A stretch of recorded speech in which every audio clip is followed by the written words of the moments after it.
warahmatullahi wabarakatuh. Perkenalkan, kami dari kelompok 5 akan mempresentasikan materi mengenai etika keilmuan saintis.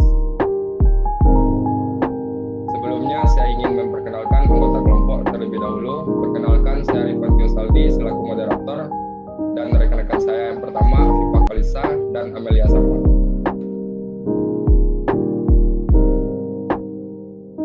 Poin-poinnya yaitu yang pertama pengertian etika, yang kedua pendekatan dalam etika, yang ketiga etika keilmuan, yang keempat sikap keilmuan, dan yang kelima etika keilmuan dalam konteks di Indonesia.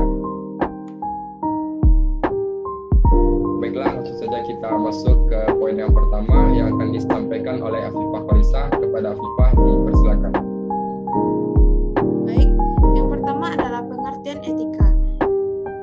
Adapun pengertian etika menurut para ahli, yang pertama, etika menurut Ensiklopedia Pendidikan, etika adalah filsafat tentang nilai kesusilaan, tentang baik dan buruk, terkecuali ketika mempelajari nilai itu sendiri. Yang kedua, etika menurut KBBI, etika adalah tentang apa yang baik dan apa yang buruk, dan tentang hak dan kewajiban moral atau akhlak. Yang ketiga, etika menurut Cass-Betens, etika adalah nilai-nilai dan norma moral yang menjadi pegangan seseorang atau suatu kelompok untuk mengatur perilaku. Yang keempat, etika menurut Aristoteles. Etika menurut Aristoteles terbagi menjadi dua, yaitu terminus technicus adalah teknik yang dipelajari sebagai ilmu pengetahuan dengan mempelajari suatu problema tindakan atau perbuatan manusia. Yang kedua, manner and custom adalah pembahasan ketika yang berhubungan atau berkaitan dengan tata cara serta adat kebiasaan yang melekat pada kodrat manusia yang sangat terkait dengan arti baik dan buruk suatu perilaku, tingkah laku, atau perbuatan manusia. Yang kelima, etika menurut Minta adalah etika ilmu pengetahuan tentang asas-asas akhlak atau moral. Yang keenam, etika menurut filosofi agama. Etika adalah sebuah pandangan moralitas yang mengarahkan manusia untuk berbuat baik antar sesama agar terciptanya masyarakat yang baik dan aman. Yang ketujuh, etika menurut Velasquez adalah etika merupakan ilmu yang mendalami standar moral perorangan dan standar moral masyarakat. Yang kedelapan, menurut Mustafa, etika merupakan ilmu yang menyelidiki mana yang baik dan mana yang buruk, memperhatikan amal perbuatan manusia sejauh yang dapat diketahui oleh akal pikirannya. Baik, terima kasih kepada Afifah Kalisa. Poin selanjutnya akan disampaikan oleh Amelia Sarman. Kepada Amel, dipersilakan. Yang kedua, pendekatan dalam etika. Pendekatan etika dilakukan dengan menonjolkan unsur etika atau norma-norma yang berlaku di masyarakat. Ada berbagai cara untuk mempelajari moralitas atau pendekatan etika tingkah laku moral.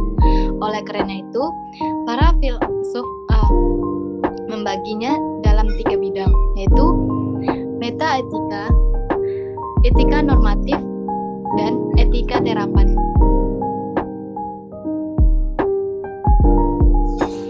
Yang pertama, metaetika. Metaetika adalah salah satu bidang filsafat moral yang meneliti asal-usul dan pentingnya gagasan etis.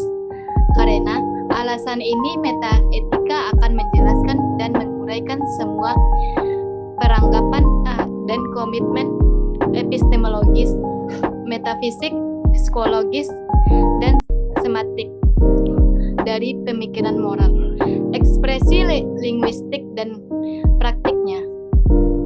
Dalam metaetika, tindakan atau peristiwa yang dibahas dipelajari berdasarkan hal itu sendiri dan dapat yang dibuatnya. Sebagai contoh, seorang anak menendang bola hingga kaca jendela pecah. Secara metaetis, baik buruknya tindakan tersebut harus dilihat menurut sudut pandang yang netral.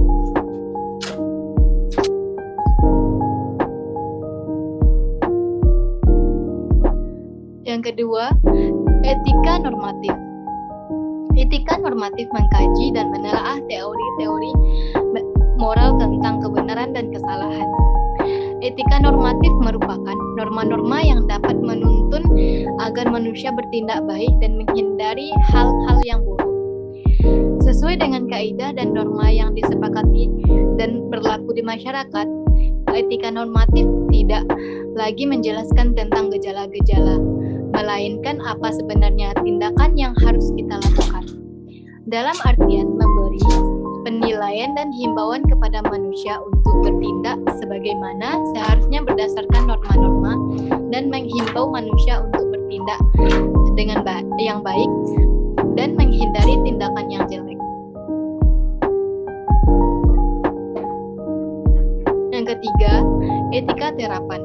Etika terapan merupakan disiplin filsafat yang berusaha untuk menerapkan teori-teori etika dalam situasi kehidupan sehari-hari. Etika terapan merupakan cabang etika yang terdiri atas analisis dari masalah norma yang spesifik dan konvensional. Disebut etika terapan karena sifatnya yang praktis, yaitu memperlihatkan sisi kegunaannya. Sisi kegunaan itu berasal dari penerapan teori dan norma etika ketika berada pada perilaku manusia. Etika terapan muncul dari kepedulian etis yang mendalam. Hal ini dipicu oleh berbagai faktor di antara lain. Pertama, perkembangan dalam bidang ilmu pengetahuan dan teknologi. Dan yang kedua, terciptanya semacam iklim moral yang mengundang minat baru untuk etika. Baik, terima kasih kepada Amelia Sarman. Materi selanjutnya akan saya sampaikan sendiri, yaitu mengenai etika keilmuan. Yang pertama, pengertian etika keilmuan. Etika keilmuan merupakan etika normatif yang merumuskan prinsip-prinsip etis yang dapat dipertanggungjawabkan secara rasional dan diterapkan dalam ilmu pengetahuan. Tujuannya adalah seorang ilmuwan dapat menerapkan prinsip-prinsip moral, yaitu yang baik dan menghindarkan yang buruk dalam perilaku keilmuannya, sehingga ia dapat menjadi ilmuwan yang mampu mempertanggungjawabkan keilmuannya.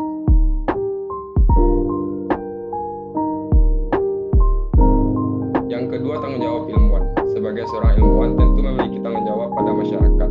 Tanggung jawab tersebut yang paling utama adalah tanggung jawab intelektual, sosial, dan moral. Melalui tanggung jawab ini, ilmuwan juga diharapkan kiranya banyak aspek-aspek emosional dari pengalaman sehari-hari yang dapat dijernihkan, bahkan diatur serta keangkuhan dan arogansi keilmuan diatasi. Baik, sekian materi dari saya. Poin selanjutnya akan disampaikan oleh Afifah Kalisa. Kepada Afifah, dipersilakan. Baik, yang keempat yaitu sikap keilmuan. Pertama ada kejujuran. Nilai kejujuran dan kebenaran ini merupakan nilai intrinsik yang ada di dalam ilmu pengetahuan, sehingga harus integral masuk dalam etos semua aktor ilmu pengetahuan di dalam lembaga akademis. Yang kedua ada tanggung jawab. Sikap ini mutlak dibutuhkan berkaitan dengan kegiatan penelitian maupun dalam aplikasi ilmu serta di dalam aktivitas ilmu akademis. Yang ketiga, sikap ingin tahu. Memiliki rasa ingin tahu yang kuat untuk menggali atau mencari jawaban terhadap suatu permasalahan yang ada di sekelilingnya secara tuntas dan menyeluruh. Yang keempat, sikap kritis. Bagi seorang berilmu, sikap kritis dan budaya bertanya dikembangkan untuk memastikan bahwa kebenaran sejati bisa ditentukan. Yang kelima, sikap independen. Kebenaran ilmu pengetahuan pada hakikatnya adalah suatu yang objektif, tidak ditentukan oleh imajinasi dan kepentingan orang tertentu. Seorang yang berilmu berpikir dan bertindak atas dasar suara kebenaran, dan oleh karenanya tidak bisa dipengaruhi siapapun untuk berpendapat berbeda hanya karena ingin menyenangkan seseorang. Yang keenam, sikap terbuka. Pikiran bersifat terbuka baik terhadap pendapat yang berbeda maupun pikiran baru yang dikemukakan oleh semua orang lain.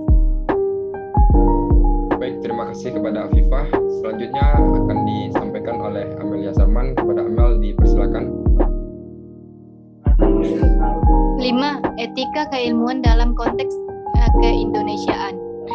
Etika keilmuan dalam konteks keindonesiaan merupakan etika normatif yang tujuannya untuk menerapkan prinsip-prinsip moral, yaitu melakukan suatu hal yang baik dalam perilaku keilmuannya, terutama dalam konteks kesatuan dan mengikat bangsa Indonesia. Sikap ilmiah yang harus dimiliki oleh seorang ilmuwan. Yang pertama, rasa ingin tahu yang tinggi. Seorang ilmuwan harus memiliki rasa ingin tahu yang tinggi. Tanpa rasa ingin tahu, tidak akan ada upaya pencarian penjelasan tentang segala sesuatu. Rasa ingin tahu sangat dibutuhkan dalam mengembangkan pengetahuan ilmiah. Yang kedua, skeptis terhadap sesuatu. Skeptis artinya meragukan sesuatu. Seorang ilmuwan yang sedang mencari jawaban tidak boleh langsung percaya terhadap jawaban-jawaban yang muncul. Dia harus bersikap skeptis terlebih dahulu, tetapi bukan skeptis tenggelam dalam keraguan. Dia meragukan sesuatu sebelum terbukti kebenarannya. Ketika dia telah mendapat bukti yang jelas dan akurat, dia pun menjadi yakin, tidak ragu lagi.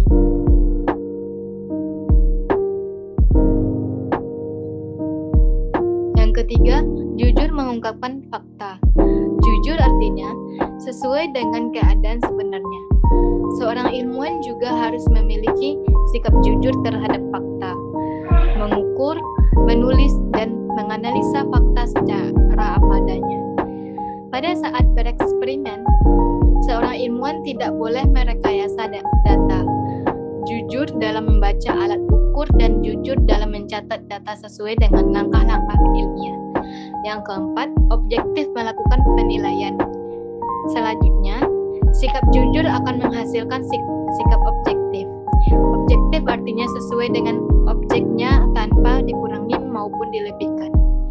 Jika seorang ilmuwan menyampaikan hasil penelitiannya lebih banyak berdasarkan pendapat pribadi, subjektif, dengan cara menambah atau mengurangi fakta tentang objek atau peristiwa, maka pengetahuan yang dihasilkan ilmuwan tersebut tidak dapat diterima sebagai pengetahuan ilmiah. Yang kelima, dapat membedakan fakta dan opini. Fakta adalah sesuatu yang benar-benar ada atau terjadi. Fakta merupakan hasil pengamatan yang telah diuji kebenarannya secara empiris. Sementara itu, opini adalah pendapat atau pendirian. Pada umumnya, opini berkembang pada sebagian besar masyarakat. Seorang ilmuwan harus dapat membedakan antara fakta yang didukung oleh data dengan fakta karena kesepakatan umum.